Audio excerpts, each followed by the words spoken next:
Thank you, Senator Siewert. Senator Ruston. Thank you, Mr Acting Deputy President. And I too stand to speak on the Trade and Foreign Investment Protecting the Public Interest Bill 2014 put into this place by the Australian Greens. I understand the purpose of this bill is to prevent the Commonwealth from entering into agreement with one or more foreign countries that includes investor-state dispute settlement provisions. It's really quite interesting, having listened to the contribution of a couple of those that have gone before me, Mr Acting Deputy President, and to actually, I suppose, somewhat refreshingly, hear the Australian Greens finally acknowledge the concept of Australian sovereignty. Because I must say that many of the policies that, and legislative instruments that they've sought to introduce into this place would actually, in my opinion, have probably gone completely contrary to protecting Australian sovereignty. So I just put on the record that it's very pleasing that despite probably the ramifications of what they're trying to do here and their single-mindedness without due consideration to the other sides of this particular argument in the debate, that it is very nice to see that at last they realise that Australian sovereignty is actually important. It's also interesting that we have a situation here where we have the Australian Greens arguing for less regulation and protection for Australian businesses, not more. So it has certainly surprised me in listening to the debate so far.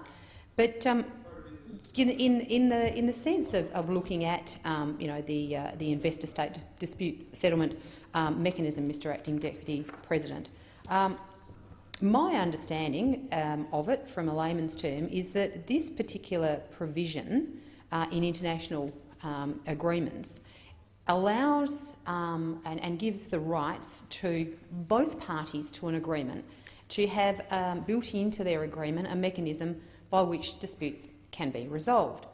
So you'd have to wonder why on earth we would actually be seeking not to put this protection in place for Australian investors, because we have to remember, very, very clearly that this is a two-way street.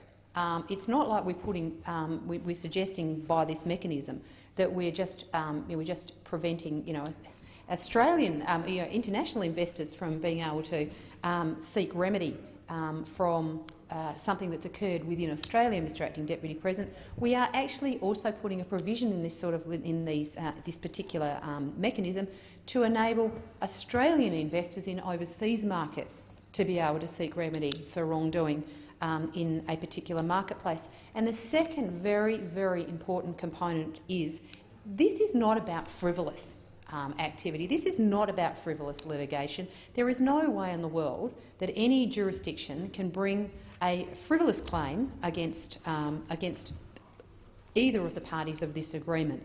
So, to suggest that we're going to have all these frivolous claims and multinational companies are going to come in here and steal Australian sovereignty is really, I think, is actually probably an extreme view of what has actually been put in place as a protection mechanism for Australian investors.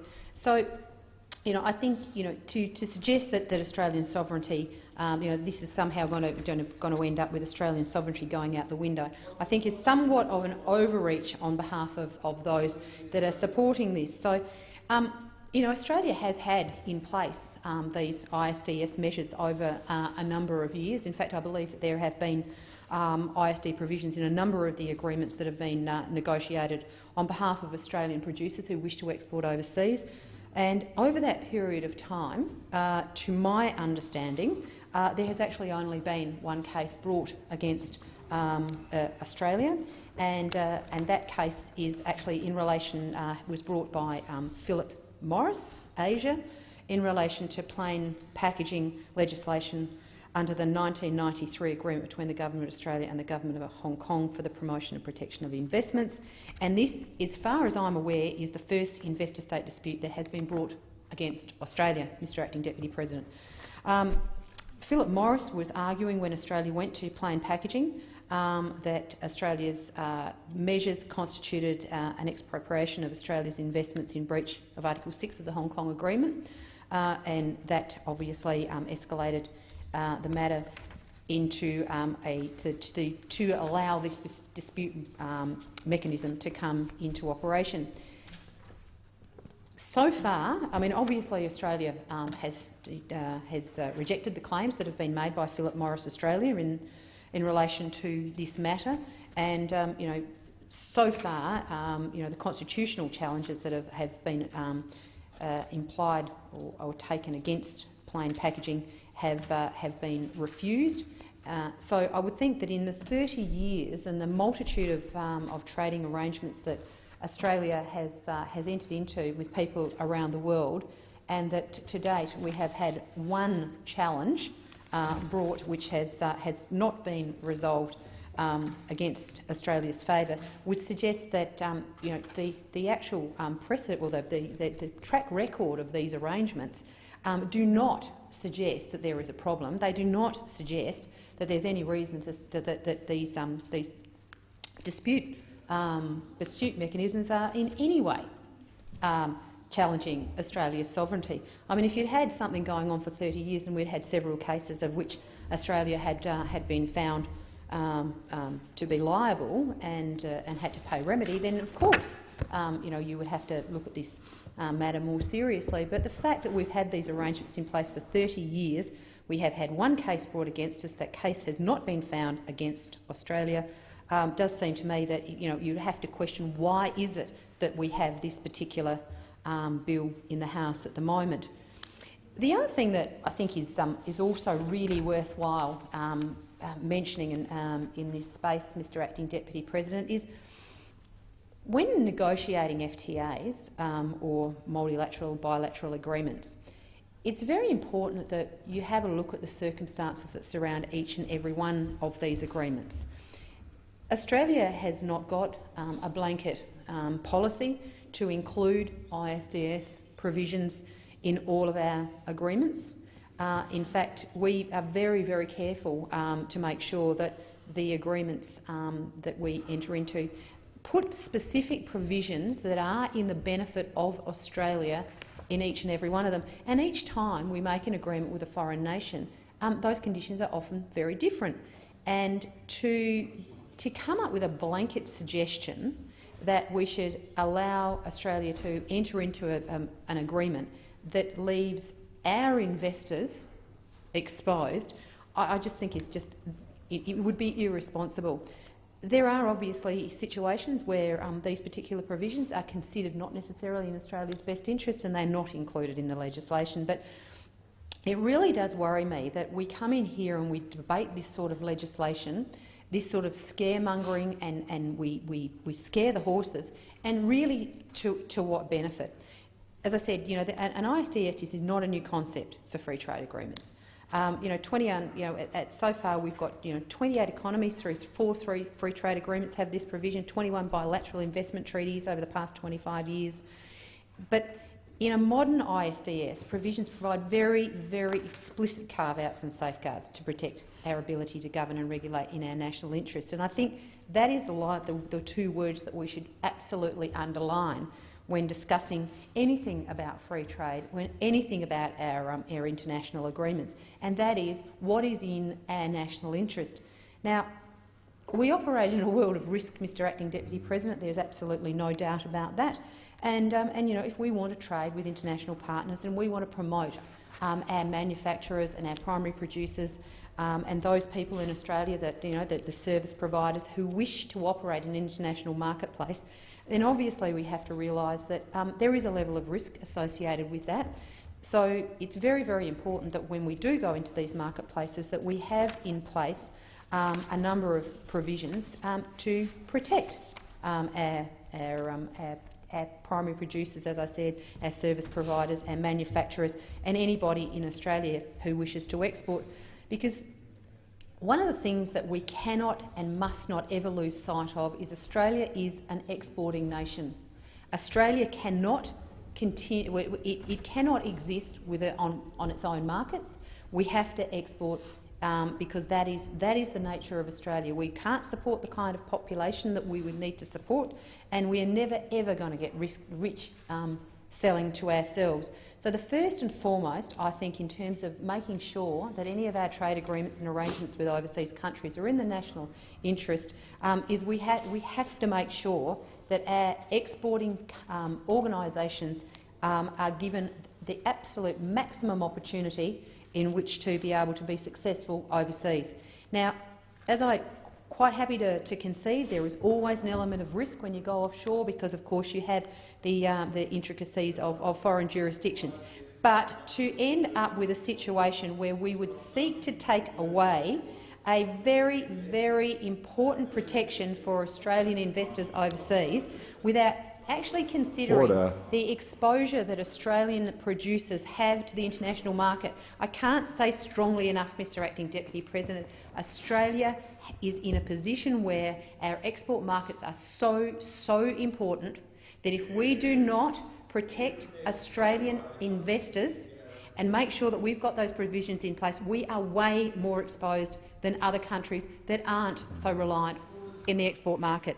So I think we need to have a look at this in the bigger picture, and I think we have to be absolutely and totally focused on what is in Australia's national interest, not what is in the interest of scaremongering and carrying on, because I have to say, the senator opposite that continues to interject, Mr Acting Deputy President, I'd like he would be able to stand up and tell me about the myriad of cases that have been brought against Australia in the last 25 years. And as I've mentioned to you a minute ago, Mr Acting Deputy President, there is but one as yet not found against Australia. So really, to be carrying on like this, to be scaremongering and to be putting at risk by this piece of legislation all of Australia's really important exporters, I actually think is not just frivolous but is actually extremely dangerous, and the Greens should be asked to account for this. So the most important thing is for us is to make sure that we protect Australia. And looking at the myriad of free trade agreements that are currently being negotiated, and particularly the two that have been brought to conclusion in the last few months, thanks to the extraordinary work of Minister Robb and his counterparts. The benefit that those trade arrangements have been able to bring for Australian producers, whilst you can measure them simply in terms of the reduction in the tariffs and the trade barriers that Australian exporters now receive, the opportunity for Australia is absolutely huge. I mean, you just look at our agreement, the CAFTA agreement with Korea. With beef, we will eliminate the 40% tariff over beef and the 18% tariff on byproducts over the next 15 years. Sugar, the abolition of the 3% tariff on raw sugar. In case of wheat, we're going to eliminate the 1.8% tariff on wheat and the 8% tariff on wheat gluten. Now, that may not seem a lot, but when you consider the volatility of the world wheat market and the just minor fluctuations in price, the massive impact that can have on the world wheat market, it is really, really important that Australian farmers particularly get the opportunity to be playing on a level playing field. Dairy have had historically very high tariffs, particularly on things like cheese and butter. They will be eliminated. With wine, and coming from a wine area in South Australia, as my South Australian colleagues will have to, I'm sure, have to concede, is it is just so important with the current situation that's occurring in the Australian wine industry that we create new export markets for our wine to make sure that we can put the Australian wine industry back where it used to be, at the forefront of international wine sales, because at the moment they're having a pretty tough time. Our grape growers and our winemakers are suffering from notorious low prices, notwithstanding the fact that obviously the state of the Australian dollar hasn't helped them terribly much, Mr Acting Deputy President. But if we can just give a little extra incentive for our exporters to make sure that they're able to enter markets competitively against some pretty stiff competition coming from countries, in the case of the wine industry, like Chile, where they have already, Chile's already had, been granted a status that is a tariff-free status that Australia hasn't been able to negotiate. It's extraordinarily important that we make sure that all of these agreements that we're putting in place, that we're doing the absolute very best that we can for our Australian farmers, so that they are able to continue to grow their industry. Because, as I said, Mr Acting Deputy President, the nature of the Australian economy means that we will never ever be able to survive just by selling to ourselves. We must export, and so these agreements are tremendously important. The Japanese Free Trade Agreement, equally as important to Australian businesses and particularly to our Australian producers. We hear a lot about Australia having the opportunity to be the food bowl of Asia. And the fact that the aspirational aspect of many of these countries and near neighbours to want to consume Australian produce, but at the end of the day, there will always be a point at which the price has a bearing. So for us to be able to take advantage of the opportunities that are offered to Australia to become a significant supplier of food to our Asian neighbours comes about by our ability to be able to negotiate agreements with these countries so that Australian exporters are able to be in a position so that they are able to export. And equally, Australian investors need to have the opportunity for protection when they are investing in operations overseas. And I look at this and think, we do really need to be very, very clear in looking at this particular bill as to what is the net outcome. The Greens have stood here today and made an argument for some of the things that potentially, some of the negative or some of the downsides of ISDS. And I don't think anybody would disagree that it is to have a mechanism by which somebody can to instigate action against another country. Obviously, would not necessarily be favourable. However, what about those people in Australia our Australian companies who seek to invest overseas, particularly in countries where possibly their own regimes of their law and their legislative environments are not as robust as we would have in Australia? What about them? So if you weigh it up, the risk that is associated or borne by Australia and the risk that is borne by our investors who seek to go overseas, and you balance them out, and I would say that on balance we would have to say that given that there's no possibility whatsoever for claims to be frivolous, and I think that is the bottom line, you cannot take a frivolous claim against another country under these particular provisions.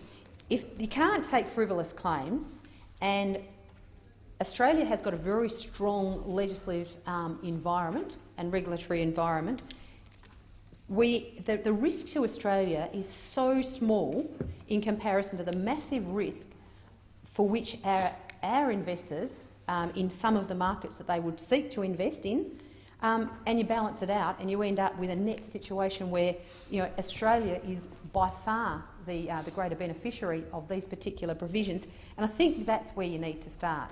We cannot take all risk out of everything. I mean, we have gone too far in this country, in my opinion, in relation to trying to mitigate all risk. The problem with mitigating all risk is the fact it costs a lot of money. And I think the Australian public across the board, and this is not necessarily talking about ISDS arrangements, but across the board, the fact that we have taken and attempted to take all risk out of everything that we do is just burdening this country with an unnecessary regulatory burden and bill that means that Australians now are sitting here, and half the reason we're standing here with this budget crisis that we've got at the moment is because the previous government legislated a whole heap of things, regulations, to try and protect people from themselves. And the cold, hard facts of the matter are, Mr Acting Deputy President, that as long as you continue to put more and more regulation and regulatory burden into the marketplace, the more it's going to cost. And the more it's going to cost means that our businesses in Australia have to bear that burden. And I think that to be sitting here today and suggesting that we are going to be able to take all risk out of the marketplace is absolutely for Australian sovereignty is really terribly short-sighted, in the sense that what we're actually doing here is actually trying to protect our Australian businesses largely from activities that could occur in foreign jurisdictions. There is really very little risk here of foreign jurisdictions having any capacity whatsoever to cause too much grief in Australia. So I would suggest that the piece of legislation that we have before us, whilst it may well be with the best of intent, is extraordinarily misguided. Thank you. Thank you, Senator Ruston.